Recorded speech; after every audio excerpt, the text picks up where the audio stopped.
All right, here we go again. Buckle up. I'm going to get this posted on my page here, so I have to let this stream go. It may not be actually making it anywhere. It's not showing that it's going live. Oh, there it is. I have to manually post it for some reason, though.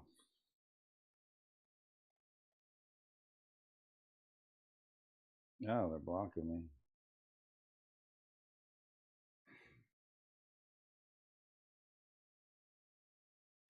All right, there we go.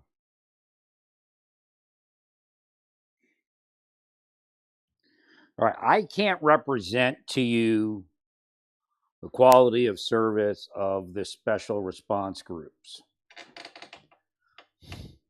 I'm not going to probably study it that deep. But again, I'll tell you, some of the payouts would not happen in any other community other than New York City and maybe LA. There are juries that just say, we hate cops and we're going to pay everybody we can. It just works like that. So again, I don't know where they are or where they are in some of that. But what I do know is this. I'm going to go to something simpler first. So if you have an officer that's out front and first to respond to crimes, first to respond to stuff, somebody else is just like, drinking their coffee and let somebody else respond to that, they're going to have more complaints. So by the nature of SRG being put in these volatile situations, you're going to have more complaints. They're going to go more fisticuffs. It's going to appear that they're more violent. Are they? I don't know. I just know that they're not as violent as they would appear unless you know what you're looking at. It's the idea. If the protesters went out there, would anybody have been shot? No. And the protesters aren't really protesters with ICE. They're all committing felonies, and the psychology that they're using, if we can find, if the government can find a source of the psychology, it's very important, because I'm sure it goes back to real spies and military psychology. It's designed to fail ICE officers so they make the wrong decisions, which is really dangerous considering what's going on there. Like I said, Preddy would be held accountable for his own death if we were alive. Reckless endangerment, negligent homicide.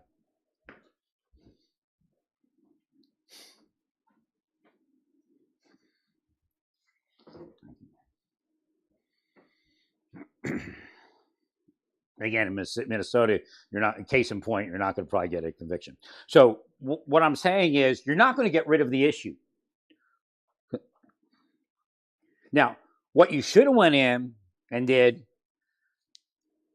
was say, we're going to restructure SRG. We're going to come up with a working group. We're going to figure out how to do it differently.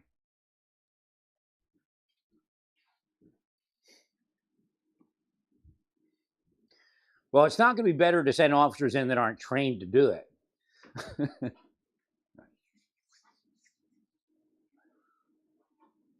Like I said, I can't tell you the final answer of how maybe corrupt it was, or how not corrupt it was, or how violent it was, or how violent it was. I know it would take a long time.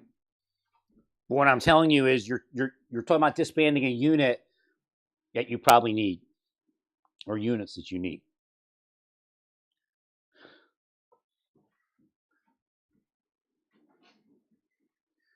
Well, what you would do is you would change the rules of engagement or something like that. It's just a simplistic term to use. You would restructure. Now, again, I know, being New York City, some of those payouts probably weren't necessary. And again, if you take them out of the mix and you let's say it says SRG 5, Precinct 5 responds, maybe worse. But what's happening there is, you have less training, less equipment, and one of the things that happens is, your officers now your everyday, like you get SRG 5's not there to respond. Your everyday officer responds, and what happens? Now they're stressed out more so than SRG 5 would have been. So now what happens on the street? So some of it is probably stress, and you know, again, maybe I will take some time and look at. I have to look at their history, PTSD, whatever it is. I'd have to look at it. Again, these are things you deal with. You know, we call it PTSD, but we used to call it battlefield fatigue. But it happens a lot of different places. It doesn't just happen on the battlefield. So, yeah, I'm qualified. I took a correspondence course in battlefield fatigue when I was at Fort Riley.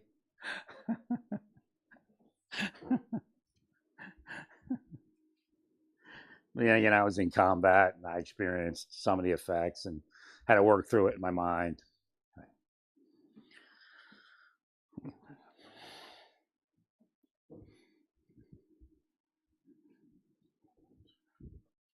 Well, the thing is, I went to Desert Storm. My wife was pregnant, so there's a lot there. You know, you're starting from that scratch. You know, right.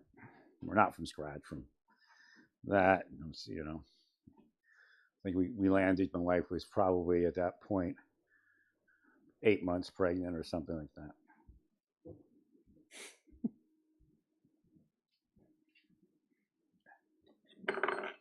My one daughter was born while I was over there.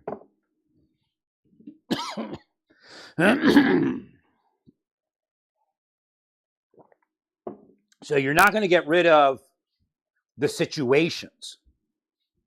Now, the fact is, you might not deploy them to all of the places that you were deploying them.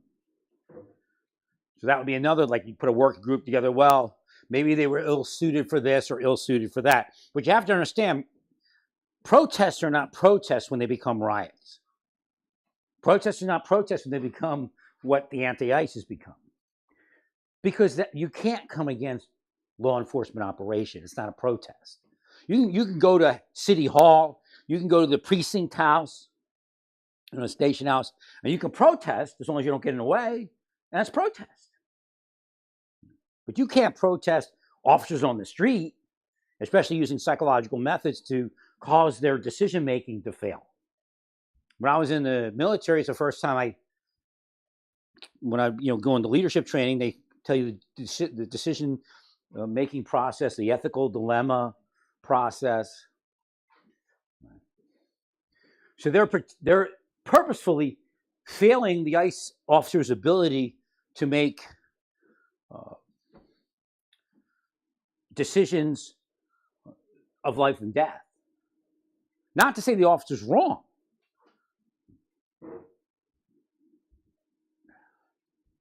Actually, the protest is wrong because they're not protesters. So again, I don't know what's going on there, but I'm just telling you, you're not getting rid of the issue. Now, you may assign different people to it and not see it as SRG. But you're still going to have the same issues. So yeah, you'll say, oh, it went away because now, but you still have very similar payouts. And it could get worse. Well, when we look at the SRG type of mission and the type of, we don't have as many payouts, but then you have more payouts on the street because now the officers have an increased stress. It's just like social workers. Officers are not against social workers. Not at all. They just can't say anything in most administrations. Now, you do need police officers available. I used to say put them around the street or put them around the corner when you send your social workers in. But I firmly believe you could have plainclothes police officers along with those social workers. And you just got to look for a certain personality. Again, for a negotiator, a person that's a professional negotiator for a police department, hostage negotiation, barricade situation, they're not focused on killing and neutralizing as much as a street officer, because they've been trained in this verbal judo doctorate's degree. And so their whole thing is, I can do this. And that's what happened in my mind when it started coming up. They said, send us, we can do this. Now, you know, maybe they can, maybe they can't. But they can probably do it better than everyone else. Because why? Because they're focused. Again, I'm not telling you every officer in NYPD wants to kill people. But these people, like I said, it's the doc. They teach you verbal judo in the academy, and you develop it on the street. Gift of gab. Sometimes we call something similar. If you actually verbal judo and gift of gab work better than just verbal judo because you disguise the verbal judo in the gift of gab. So we have these negotiators, which are the doctors of negotiation, of psychological manipulation in a good way. Again, psychological manipulation is not bad when it's used for the right things. So they go in. So my plan for that was for plainclothes hostage negotiation trained people. And then you have additional hostage negotiation trained people in your communities, in your police community. And they're not just a special unit. Now, they can do regular work, but you have them there to help when you need them. So anytime you have, a mental issue, psychological issue person, you send them with the social worker.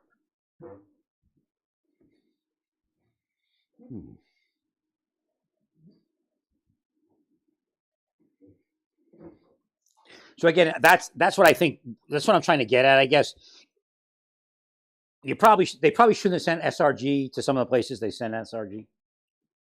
They should have had a different unit go in, like a social worker and a negotiator. Now, see, he's got a gun. The cop's got a gun because you don't want somebody to kill your social worker. That's the other side.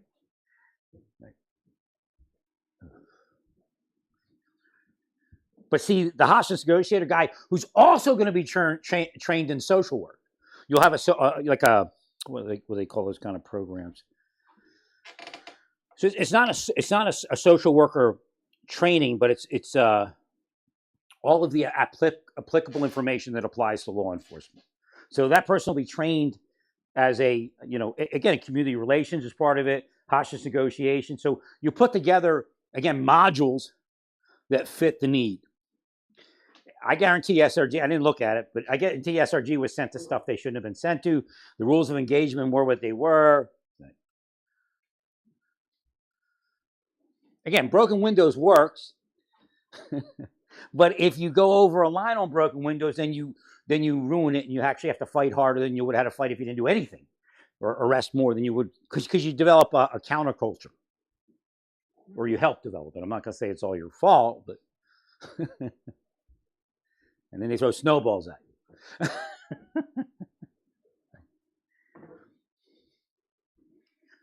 But again, there's in the continuum of respect, that's disrespect. We don't want to go to anything else. It's disrespectful. People in the street speak about respect.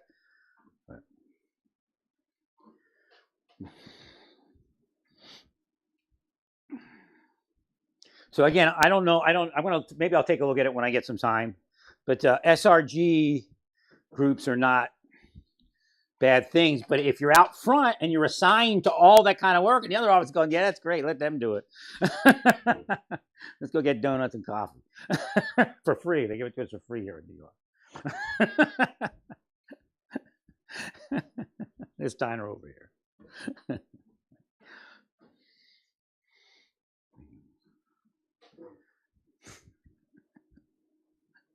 So again, if the officer's out front, there's going to be more issues. If a unit's out front, there's going to be more issues. Remember, you're fighting insurance fraud in New York. So again, it's the same people. The officer hit me, falls down.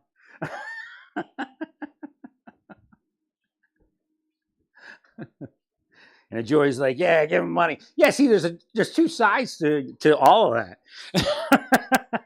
Right. The jury's giving him the money in some of the cases. So again, you're dealing with a jury issue.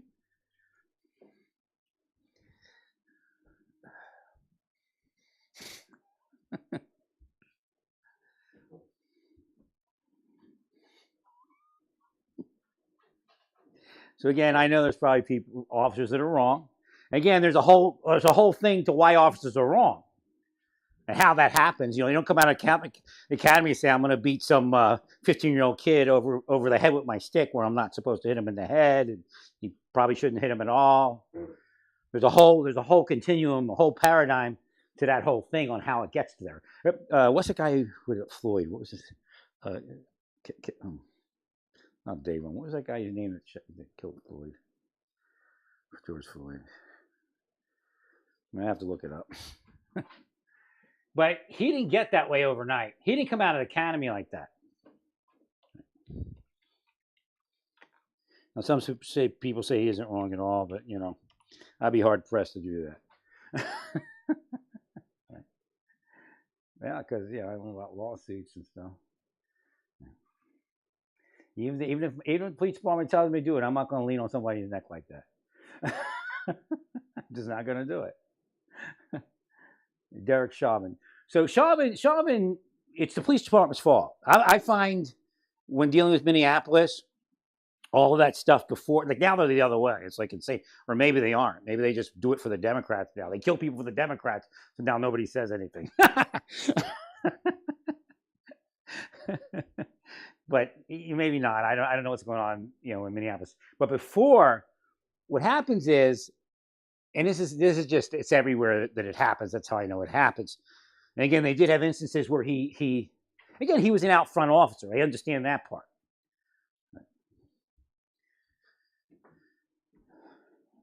But because of the environment within Minneapolis PD, the unofficial environment, that's what cost him. He didn't come out. He had training officers. Same thing.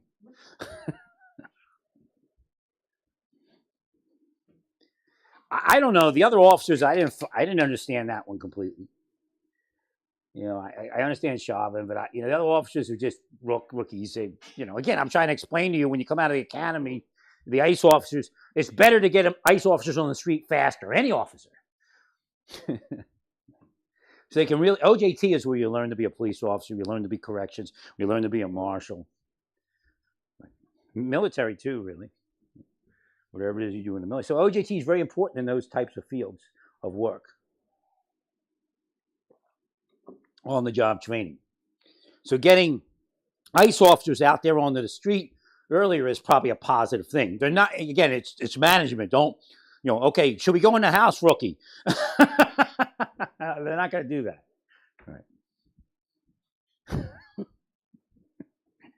Most likely they're just pulling security.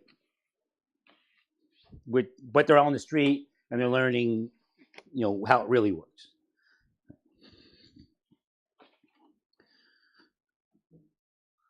I agree that what ISIS decided with, how they're allowed to go into a house, it's not criminal. That's their decision. That's how they read the law. That's fine. It has to do its time in court till it gets wherever it gets to be decided, if it's in the court system. But it sounds valid to me.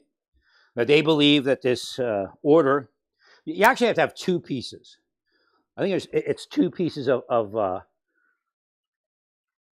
one is the final order, and then something else. I think they said, there's like five different people that can order something. I forget how it works. But essentially what they're saying is the final order of removal is the same as an arrest warrant. Yeah. It's just semantics of what it's called. Because a judicial order, it's a judicial order.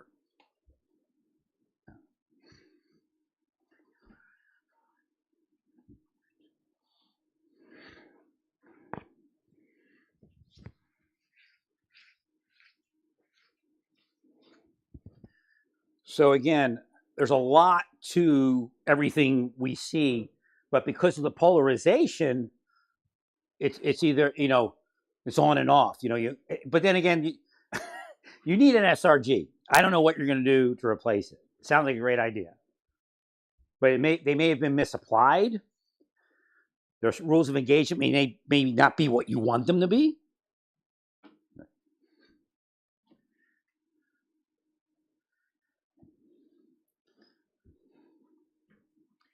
And the other thing for liberals to understand is this is what puts you all out.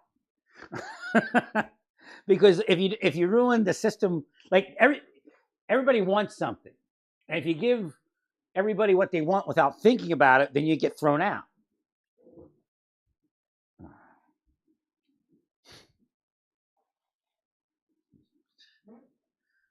Well, because if you let the rioters run loose and they destroy people's stores, then, you know.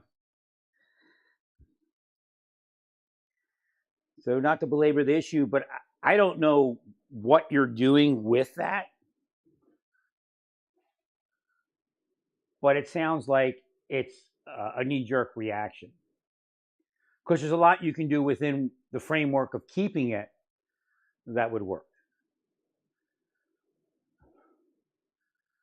Well, because you're not going to get rid of the problem.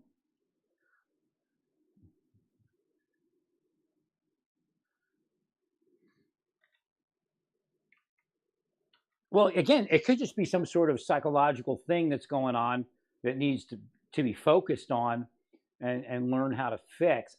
I just can't tell you what it is because I haven't studied it. It's usually in those situations, things can be adjusted to make it work. You just kind of remove them from one thing. You could actually, I'd have to look at it, but you could actually, if there's multiple teams, you could actually decrease their mission by giving some of what they do to whoever you think you could give it to make it work better, and then saying, there's half as many teams. Although you may call it something else, believing that if you, and sometimes that works, that if you change the name of something, it might work better, even though they're doing something similar. And then you do what I'm saying, change the rules of engagement and everything else.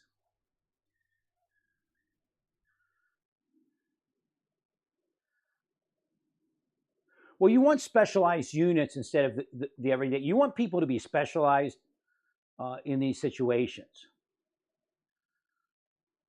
It's better than just average officers, because what happens is then you have average officers having these run-ins more so than people that should be trained to handle the stress better than the others.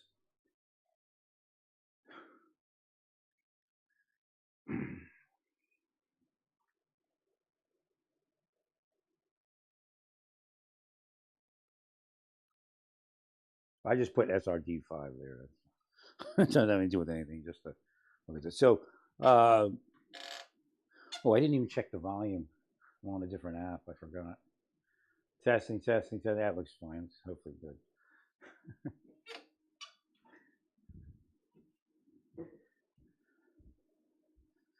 And then again, it's an ongoing process. You hear me like sometimes when a program's going forward, you'll hear me come online and nitpick, but that's what you have to do. And you have to tell the officers, this isn't personal. This is just, we got to get somewhere, and this is how we're going to do it.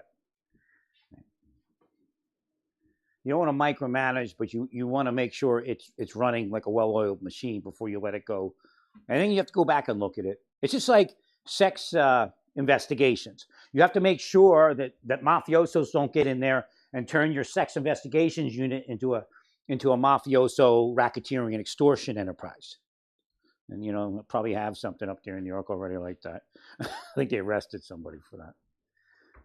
Which means they're going to use the same psychological methods that the anti-ICE people are using, but they're going to use it to try to torture somebody into a sex crime, or maybe find something out about them. For me, they showed me that they could lie about me, and it would stick.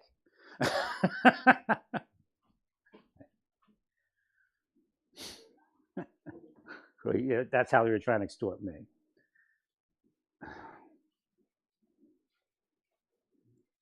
Isn't that nice? To go to work and come and show me how they lie. I was like, you shouldn't have showed me that.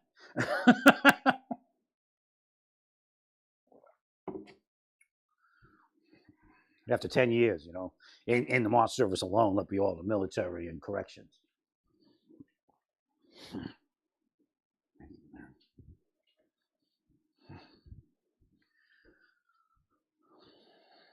So I'll take a look at it and see what I see.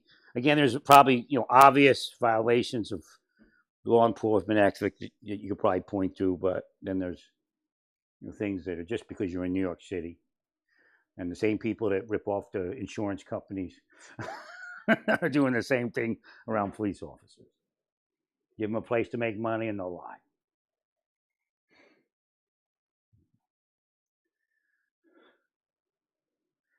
So what I would do is I would just look at it. Again, you may want to bring it up in another name. You know, people that are extreme left will probably have a problem with that.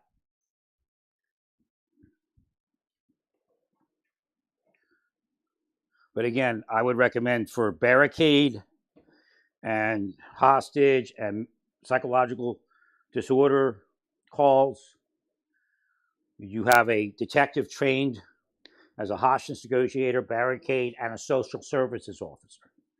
So they're not going to train the same as the social worker that goes with them, but they'll have knowledge. And so again, they can both work both sides of that problem together because they have knowledge, you know, about different things. But you need a gun. That's the best way to have a gun. I used to say, well, you have to have the police car down the street at least, because uniforms will trigger these people. So you don't need to have his badge out. He just needs to walk in with the social worker and deal with it. Again, my recommendation is call into the house. And I do this all the time. Even other things. The 911 system should patch a call over to the officer. The officer can talk to the 911 caller. Okay, if we did that in Minneapolis with Muhammad, she wouldn't have come out there and spooked Muhammad, and he wouldn't have shot her. But anyway, she hits the back of who hits the back of a police vehicle in a dark alley? I mean, somebody from Australia. They don't know. They don't know any better, I guess. Well, stay peaceful. Praise God, and all that you do.